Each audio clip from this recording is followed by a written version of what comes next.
I stared at my father across the Thanksgiving table as he slurred the words that would finally break me. I'm in trouble with some very serious people. The silence that followed felt like a noose tightening around my neck, especially when my mother's eyes locked onto mine with that familiar expectant look. My name is Amelia, and I'm the idiot who secretly bought my family a house. They don't know that, of course. They think some mysterious landlord lets them live there practically rent-free out of the goodness of their heart. Meanwhile, I live in what they lovingly call the shoebox with plumbing, my modest studio apartment that they'd just spent the better part of dinner mocking. It's like living in a closet, my sister Lindsay had giggled earlier, wine glass in hand. I don't know how you do it, Amelia. Don't you want, actual rooms? I'd smiled tightly and cut another piece of turkey. Some of us prefer living within our means. Within your means, my father Geoffrey had scoffed already 3 glasses deep. You make decent money in that marketing job. You could afford better than this shoebox, my mother Sandra had finished for him, patting his hand. We just worry about you, sweetheart. Living like this isn't healthy. The irony of their concern was almost funny. Almost. They had no idea that every month I paid the property tax on their 4-bedroom house, that last summer's roof repair came from my savings, that the mysterious landlord who never raised their rent was actually their eldest daughter, living in a studio apartment so they could maintain their comfortable lifestyle. But now, watching my father's hands shake as he admitted to his latest gambling disaster, I felt something inside me crack. How much? I asked flatly. 18,000, he mumbled, not meeting my eyes. My mother jumped in smoothly. We've been thinking about this as a family. Lindsay's still paying off her student loans. And your father and I are... She gestured vaguely. Well, you know our situation. And I don't have kids or a mortgage, right? I finished for her, the familiar script playing out. So naturally I should be the one to fix this. Your car, Lindsay suggested brightly, as if she'd just solved everyone's problems. That hybrid thing you drive must be worth at least 20 grand. You could sell it and take the bus to work. I looked around the table, at my father's guilty but expectant face, my mother's manipulative concern, my sister's casual entitlement, and suddenly saw the last 15 years with perfect clarity. The inheritance from my grandmother that I'd used to buy this house, thinking it would finally make them proud. The countless times I'd covered their emergencies while they criticised my lifestyle. The way they'd trained me to be their safety net while treating me like their family failure. No, I said quietly. What was that? My mother asked, her voice sharpening. I said no. I stood up, gathering my purse. I'm not selling my car to cover another gambling debt. I'm not doing this anymore. My father's face darkened.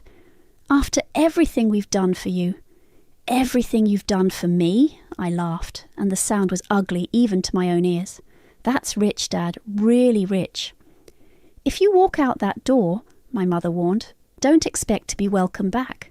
I paused at the threshold of my shoebox apartment and looked back at them. Funny thing about doors, Mum, sometimes they close for good reasons. In my car, my precious debt-free car, I sat in the parking lot and let the tears come. Then I pulled out my phone and called the one person who'd been telling me for years to stand up to them. Parker, it's me. Remember how you said you'd help me if I ever wanted to explore my rights as a landlord? Wait, Parker's voice crackled through the speaker. You own the house they live in your name? I wiped my eyes and sat up straighter. Yeah, and I think it's time they learned what real estate karma feels like. As I hung up, my phone buzzed with a text from Lindsay. Hope you're not serious about abandoning the family in our time of need. Dad's really upset. I turned off my phone and started the car. For the first time in 15 years, I felt something other than obligation when I thought about my family. I felt rage, and maybe, just maybe, that rage would finally set me free. 3 days after Thanksgiving, my mother and sister ambushed me at my favourite coffee shop. I spotted them through the window and considered running, but they'd already seen me. Besides, I was tired of running. "We need to talk about Dad's situation," Lindsay announced, sliding into the seat across from me without waiting for an invitation.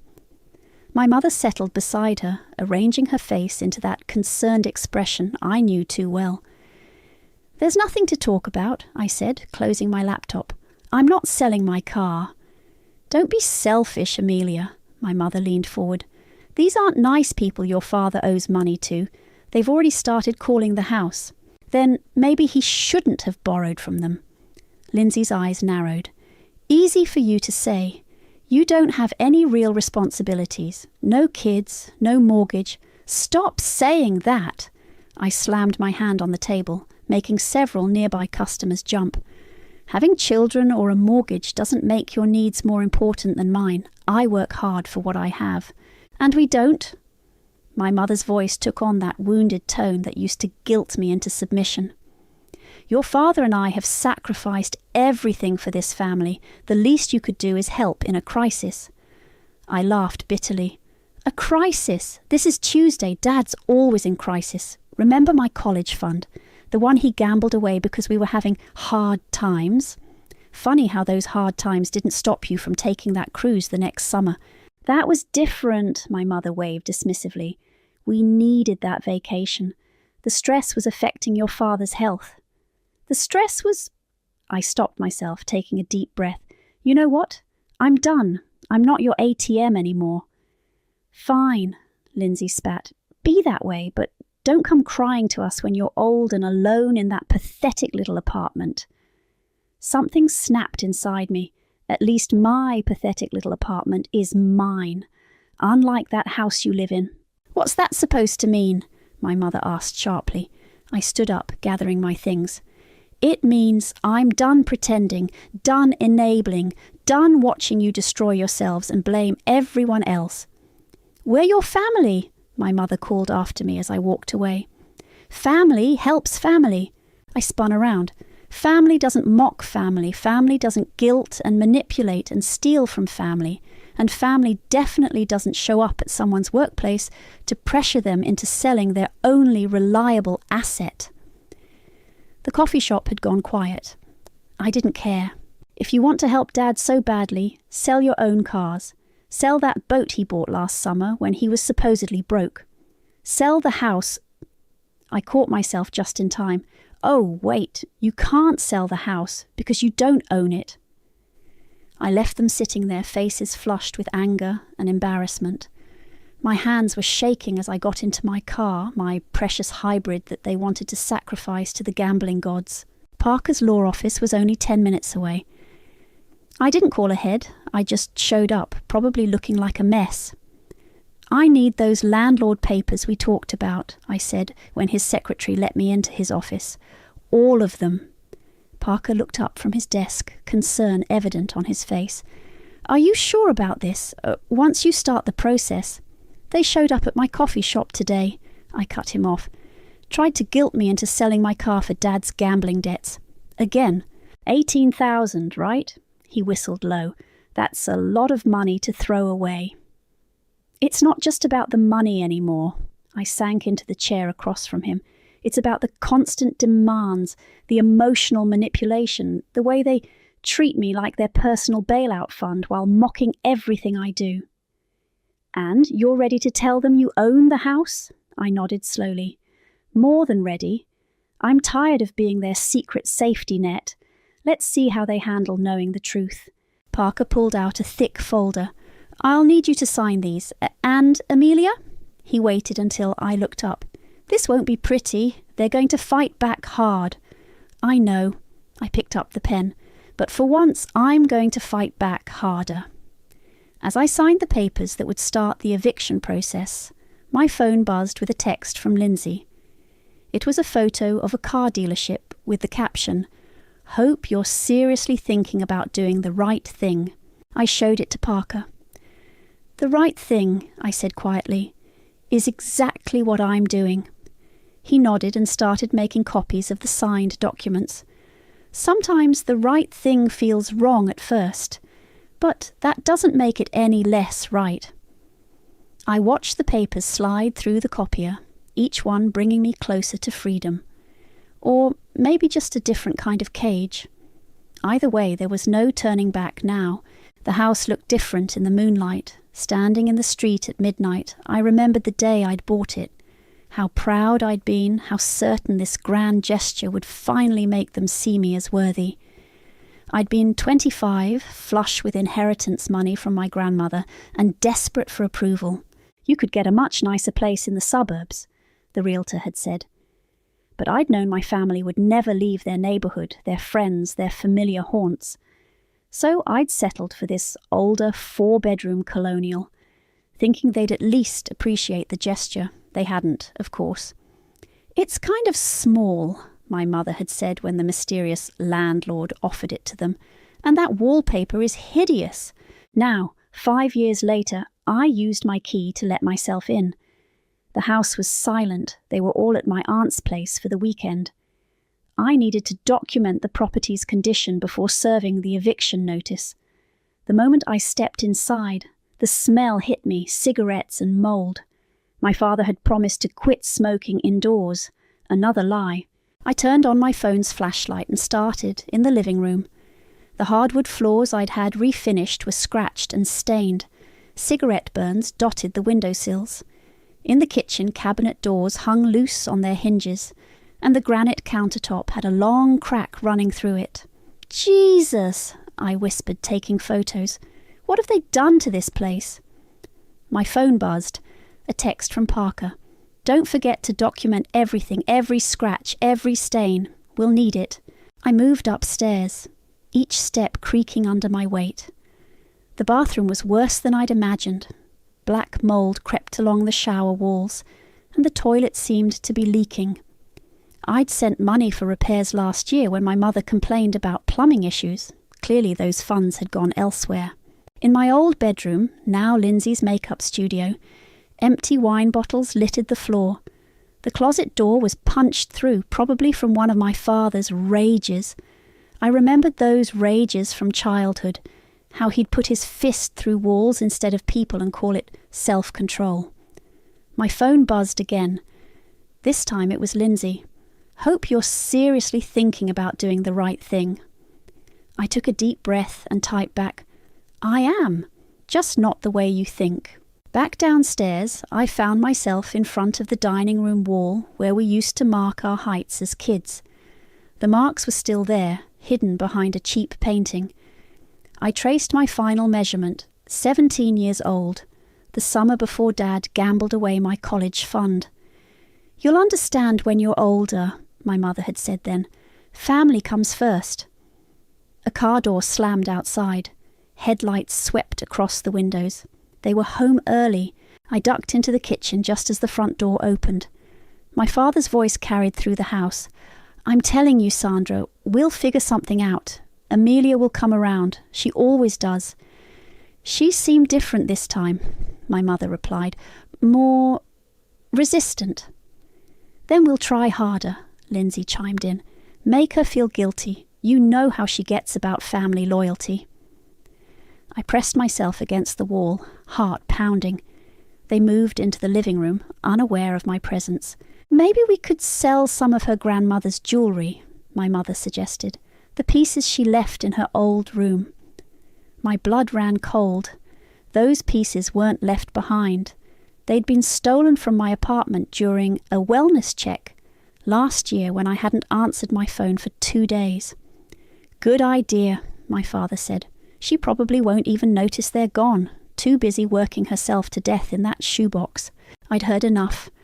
Carefully, silently, I slipped out the back door. In my car, parked around the corner, I reviewed the photos I'd taken. Each one felt like another nail in the coffin of my family relationships. Parker answered on the first ring. "How bad is it?" "Worse than we thought. They're home now, planning to sell my grandmother's jewellery to cover the debt. Jewellery they stole from me." "That's theft," he said firmly. "We can add it to the complaint. They were just talking about how to manipulate me, using family loyalty against me. again. Are you having second thoughts? I looked at the house, my house, with its sagging gutters and cigarette-stained curtains. No more second thoughts, no more chances. Send the eviction notice. It goes out tomorrow morning, Parker said. Are you ready for their reaction? No, I admitted, but I'm even less ready for another decade of this. As if on cue, my phone lit up with another text from Lindsay. This time it was a photo of a car dealership's website with a trade-in value calculator prominently displayed. I turned off my phone, started my car, and drove away from the house I'd bought with such hope 5 years ago. Tomorrow, everything would change. Tomorrow, they'd learn what it meant to take advantage of the wrong person for too long. Tomorrow, they'd learn about karma. The first call came at 8:47 a.m. I watched my mother's name flash across my phone screen as I sat in Parker's office, waiting for confirmation that the eviction notice had been delivered. They should have received it by now, Parker said, checking his computer. Certified mail, signature required. My phone buzzed again. Lindsay this time, then my father, then my mother again. You don't have to answer, Parker reminded me. The text started rolling in. Mum, call me immediately. Lindsay. WTF is this? Is this some kind of joke? Dad. You ungrateful little... Then came the voicemails. I put the first one on speaker. Amelia, this is your mother. There's been some kind of mistake. We just received legal papers saying you're our landlord, that you own the house. Call me back right now. The second voicemail was less composed. How dare you? My father's voice boomed. How dare you go behind our backs like this? After everything we've done for you, you think you can just throw your own family out on the street. Notice how they're not denying they owe you money, Parker observed, taking notes, or addressing the property damage. My phone lit up with a FaceTime request from Lindsay. Against my better judgment, I accepted. Are you out of your mind? Her face filled the screen, mascara already running. You've owned the house this whole time, while we've been worried sick about you living in that dump? That dump is what allowed me to pay for your roof repairs, I replied calmly, and your property taxes, and your utilities. We're your family, she shrieked. You don't evict family. Family doesn't steal jewellery, I shot back, or mock where I live while living rent-free in my house. That's different. We thought... You thought what? That some mysterious benefactor was just letting you live there out of kindness, that the repairs magically paid for themselves. Your sister's right, my mother's voice cut in as she grabbed the phone from Lindsay. This isn't how family treats family. What will people think? They'll think you raised a daughter smart enough to know when she's being used. My mother's face hardened. If you do this, there's no coming back. You'll never be welcome in this family again. Funny, I said, feeling strangely calm. That's exactly what you said at Thanksgiving and last Christmas. And every time I've said no to you for the past decade. You have until 5 o'clock to withdraw this notice, my father bellowed from somewhere off screen. Or I swear to God, I ended the call. Well, Parker said after a moment, that went about as expected. My phone kept buzzing with messages. I read them aloud. You'll regret this. Hope you can live with yourself. Nobody will ever love you after this. Wow, they're really hitting all the greatest hits. We should document these threats, Parker said, reaching for his legal pad, in case... A loud bang interrupted him. Through his office window, I saw my father in the parking lot, getting out of his car. Stay here, Parker said, standing up. I'll handle this. But I was already moving toward the door. 5 years of secrets, a lifetime of manipulation. I was done hiding. My father's face was purple with rage as he stormed toward the building. You think you can hide behind lawyers? Your own father. Sir, Parker called out, this is private property. I'll have to ask you to leave. Stay out of this, my father roared. This is between me and my ungrateful daughter. No, I said, my voice steady despite my shaking hands.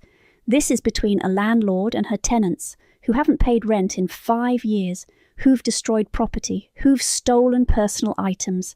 We gave you life, and I gave you a house. I gave you everything I had, over and over, and it was never enough. Security was approaching now. My father jabbed a finger at me. You think karma won't find you. You think you can do this to your own blood. Karma, I laughed. Karma is exactly what's happening right now. As security escorted him away, he screamed through the parking lot. You'll end up alone. You hear me? Alone. Back in Parker's office, I collapsed into a chair. My phone showed 37 missed calls and over 50 texts. We should file for a restraining order, Parker said quietly. I nodded, numb. Do it. Do whatever we need to do. Are you okay? I looked at my phone as another message from Lindsay popped up. Hope you're happy destroying this family. No, I said honestly, but I will be. Outside, I could still hear my father's car peeling out of the parking lot. The sound felt like punctuation on the end of a very long sentence. One I'd been reading my whole life without understanding until now. The letter arrived 3 days after the eviction notice, hand-delivered to my apartment's mailbox. The return address was from Valentina, my family's next-door neighbour for the past 20 years. I'd always liked her, even though my mother called her nosy. Dear Amelia, the letter began, I've held this secret for 5 years, watching you sacrifice everything for people who never deserved it. I was there the day you signed the papers for the house. I saw your smile, your hope, and I've seen everything since.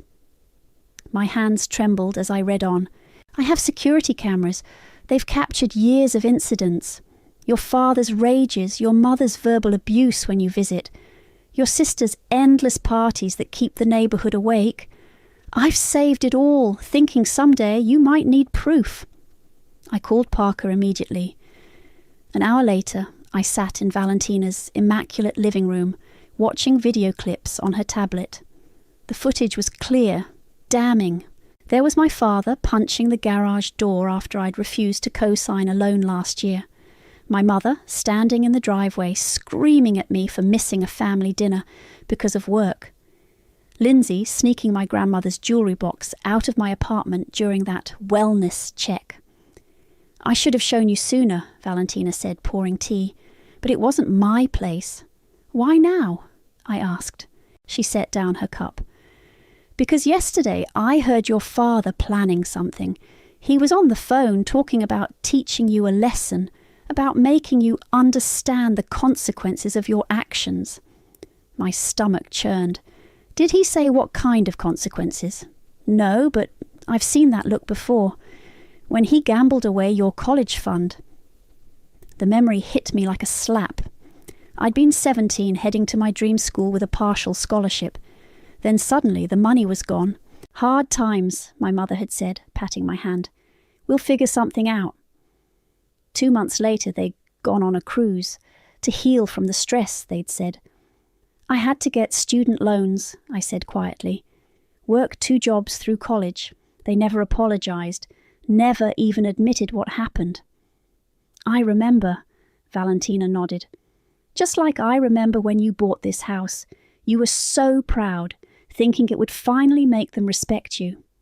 Instead, they complained about the wallpaper, while you lived in that tiny apartment, paying their bills. She touched my hand. You've always been the adult here, Amelia. It's time they dealt with reality. My phone buzzed.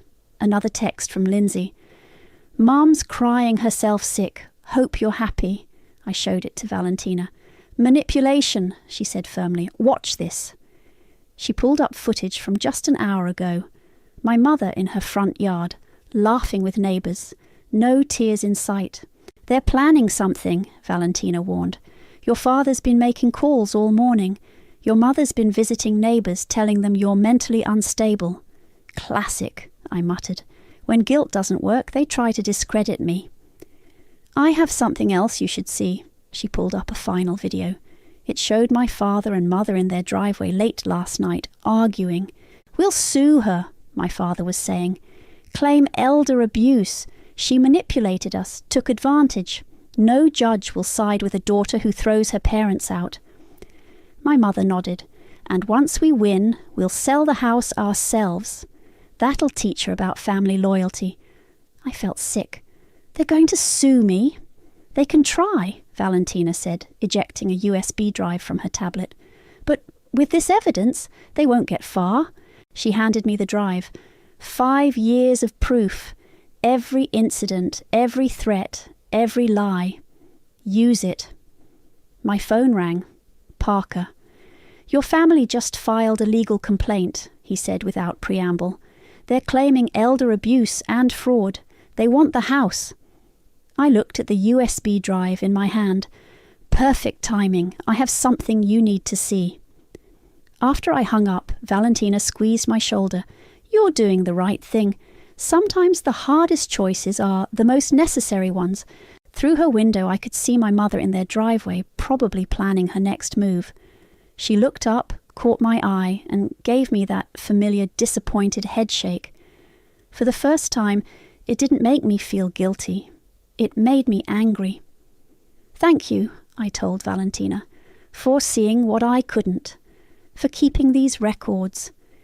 Sometimes, she said, walking me to the door, we need someone else to validate what we already know in our hearts. As I left clutching the USB drive, my phone lit up with a final text from my father. You've started a war you can't win. I smiled grimly. He had no idea what kind of ammunition I was holding. For once, I wasn't walking into battle unarmed. For once, I had proof. And proof, unlike family loyalty, doesn't lie. The courthouse hallway felt colder than it should have in June. I sat on a hard wooden bench, watching my family huddle with their lawyer at the other end of the corridor. They'd dressed for sympathy. My father in an ill-fitting suit that made him look older, my mother in conservative pastels, Lindsay in a demure dress I'd never seen before. Ready? Parker asked, appearing with his laptop and a stack of files. They're going to lie, I said. They're really good at it. That's why we have evidence. He patted the files. Truth doesn't need rehearsal. The judge was a stern-faced woman in her 60s who didn't smile when we entered. My family's lawyer went first, painting a tragic picture of manipulative daughter taking advantage of trusting parents. Miss Amelia, their lawyer said, purchased this house secretly, Your Honour, then used it to control her vulnerable family members. I watched my mother dab at dry eyes with a tissue. And now, he continued, she's attempting to render her own parents homeless out of spite. Parker stood. Your Honour, we have documentation proving my client has paid every expense for this property for 5 years, while the defendants lived there virtually free. He started playing Valentina's videos. My father's face turned purple as his recorded voice filled the courtroom. Once we win, we'll sell the house ourselves. Objection, their lawyer called. These recordings were made without consent. In public spaces, Parker countered, by a neighbour concerned about criminal activity. The judge let the videos continue.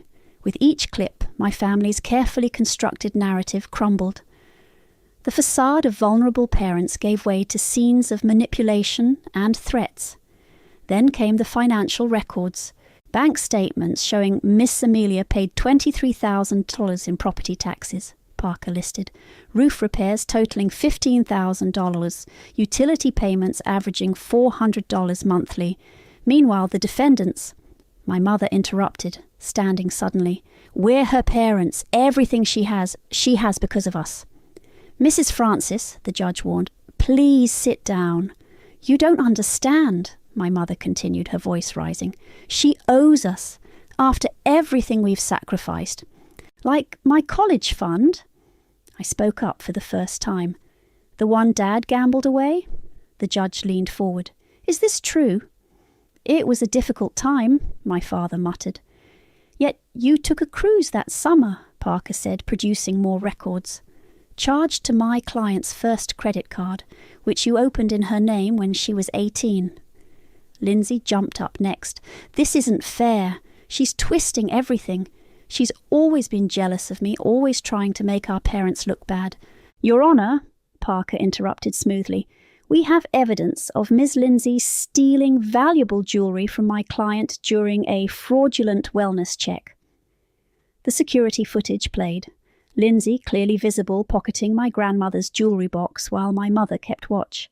That's not, I was just borrowing, Lindsay stammered. Enough, the judge cut in. She looked at my family with undisguised disgust.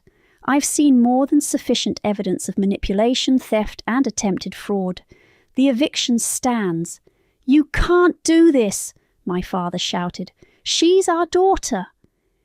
Being a parent doesn't grant you ownership of your child, the judge replied coldly. The defendants have 30 days to vacate the property or begin paying market rate rent immediately. Outside the courtroom, my mother grabbed my arm. You've destroyed this family, she hissed. I hope you're happy. I gently removed her hand. No, Mom, you destroyed this family, one manipulation at a time. Where are we supposed to go? Lindsay demanded, mascara running. Maybe sell that boat Dad bought last summer, I suggested. Or the jewellery you stole from me. I'm sure that'll cover a security deposit somewhere. My father stepped forward, his face dark with rage. This isn't over. Actually it is, Parker intervened. Any further harassment will result in additional legal action. I suggest you use your energy to find new housing instead. We watched them storm off. My mother already on her phone, probably calling relatives to spread her version of events. 30 days, I whispered. They might try to drag it out, Parker warned. Damage the property more.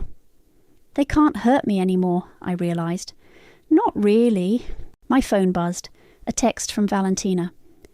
Saw them leave the courthouse. How did it go? I typed back. We won. Thank you for everything. Justice doesn't always feel good, Parker said gently, but that doesn't make it wrong. I looked at the courthouse steps where my family had stood moments ago, already planning their next move, their next manipulation, their next attempt to make me the villain in their story. But for the first time in my life, their story didn't matter. I had my own story now, backed by evidence, validated by law, and in 30 days, I'd have my house back too. Sometimes winning feels like losing, but maybe that's how you know you're finally breaking free.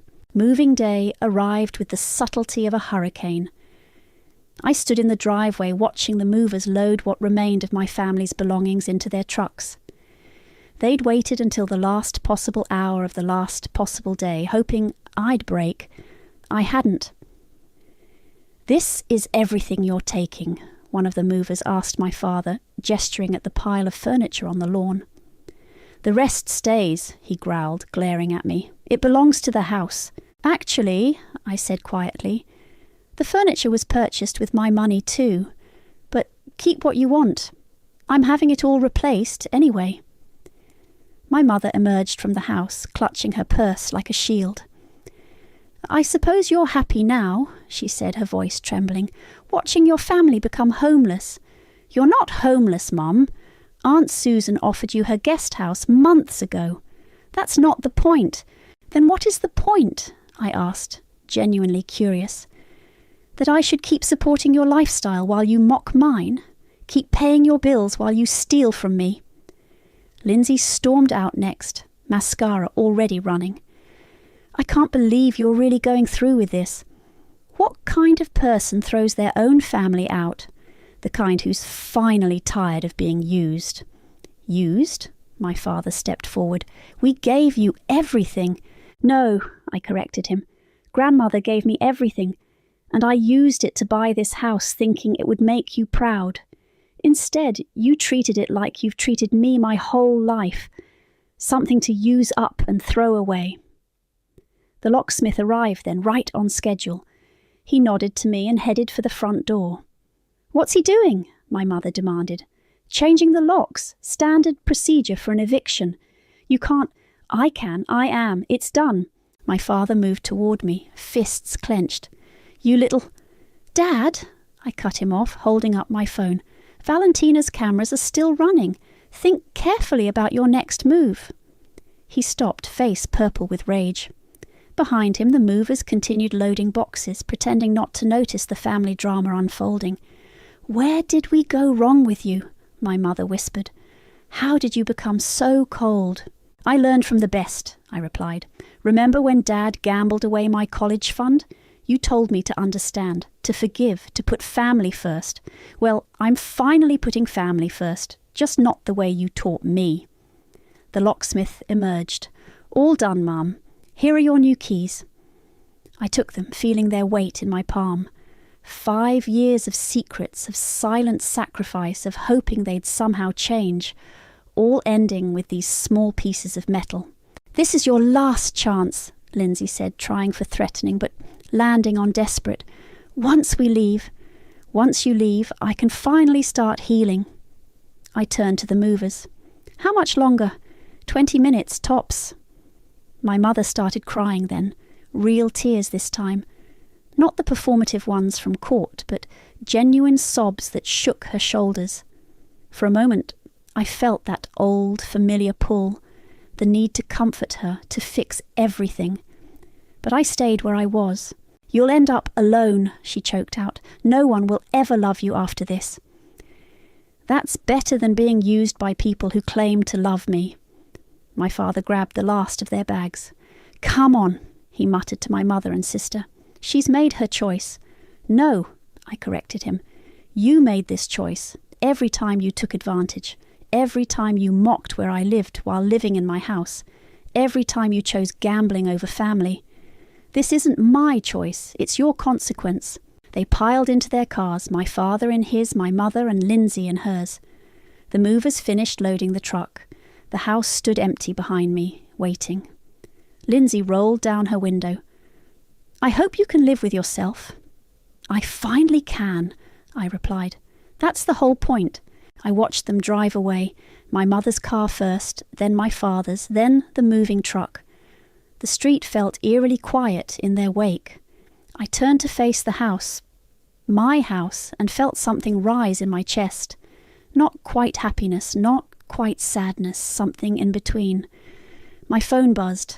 A text from Parker. "All done?" "Yes," I typed back. "They're gone." "How do you feel?" I looked at the empty driveway where my family's cars had sat for 5 years, at the lawn they'd never mowed, at the gutters they'd let clog, at all the small signs of neglect that mirrored how they'd treated my love for them. I feel... I paused, searching for the right word. Free. As I walked up to my front door with my new keys, I wasn't shaking from fear anymore. I was shaking from adrenaline, from possibility, from the sudden, startling realization that sometimes the hardest goodbyes are the ones that save us. The sound of a drill echoed through the empty house as I installed new curtain rods in the living room. Sunlight streamed through the windows, highlighting patches of fresh paint and new hardwood flooring. The house smelled different now, like lemon cleaner and possibility. A knock at the door made me pause. Through the window I saw Valentina holding a teapot. "Thought you might need a break," she called out. I let her in, and we settled on the floor since I hadn't bought furniture yet. She poured tea into paper cups while examining my renovation progress. "The place looks brighter already," she said. "Amazing what a little love can do." "And a lot of contractors," I added, gesturing to the fresh drywall where my father's fist holes used to be. "Have you heard from them?" I nodded. "Mom's been calling relatives, telling them I'm having a mental breakdown. Dad's apparently telling everyone I forged the deed. Lindsay just posts passive-aggressive quotes on social media about toxic people who pretend to be victims." "And how are you really?" I considered the question while sipping my tea. "Lighter, like I've set down something heavy I didn't even know I was carrying." My phone buzzed, another blocked number. I'd been getting lots of those lately. "Still not answering unknown calls?" "Parker says not to. We have the restraining order, but..." I shrugged. "Better safe than sorry." Valentina nodded toward the window. "They drove by again this morning, your mother and sister, just watching the house." I know, but they can't hurt me anymore. I stood up, walking to the wall where our height measurements used to be. See this? I'm painting over it today. New memories, new start. Speaking of new starts, Valentina pulled an envelope from her purse. I have something for you. Inside was a photo. Me at 17 standing in front of this very house the day my grandmother died. I was smiling, unaware that my college fund would disappear the next week. I found it while organising old albums, Valentina said. Look how hopeful you were. That hope wasn't wrong, Amelia. It was just aimed at the wrong people. My phone buzzed again. This time a text from Parker. Judge denied their appeal. It's really over. I showed Valentina the message. Good, she said firmly. Now you can focus on healing. Everyone keeps asking if I'm okay, I admitted, like they expect me to break down or regret everything. And do you regret it? I looked around the room, at the fresh paint covering years of cigarette stains, at the clean floors replacing their neglect, at the sunshine streaming through windows they'd always kept curtained. No, I said finally, I regret not doing it sooner. Valentina squeezed my hand. That's not regret, dear. That's wisdom. Another knock at the door made us both turn. Through the window I saw a delivery truck. Perfect timing, I said, getting up. My new couch is here. As the deliveryman brought in the furniture, I caught a glimpse of my mother's car driving slowly past. Our eyes met through the window. She raised her hand, not waving, more like reaching. For a moment I felt that old familiar pull. Then I turned away and helped the deliveryman position my new couch. My choice, my style, my life. Where do you want these throw pillows? One asked. Actually, I smiled, I think they'll look better in my apartment. Valentina raised an eyebrow. I'm keeping this house, I explained, but I'm not moving in. I'm going to rent it out to people who will actually appreciate it, who will pay their rent and respect the property. And your apartment? Turns out I like my shoebox with plumbing. It's mine. Every square foot of it is something I chose for myself. The deliveryman left and Valentina helped me arrange the pillows on the couch. Through the window I could see my mother's car was gone. You know what the strangest part is? I said, stepping back to admire our work. Everyone talks about karma like it's this big, dramatic thing, but sometimes it's just this. Just quietly choosing yourself, setting boundaries, walking away. That's the best kind of karma, Valentina replied, the kind you create for yourself. My phone buzzed one last time. Lindsay, I hope you're happy in your empty house. I looked around at the fresh paint, the new furniture, the sunlight streaming in, at all the space that was finally truly mine, not empty, just clean, ready for whatever came next. I am, I whispered, and deleted her number. Outside, the afternoon sun painted the walls gold. The drill lay forgotten by the window, the curtain rod half installed. But that was okay. I had time now. Time to build something new. Something that wasn't weighted down by guilt or obligation or misplaced loyalty. Something that was finally and completely mine.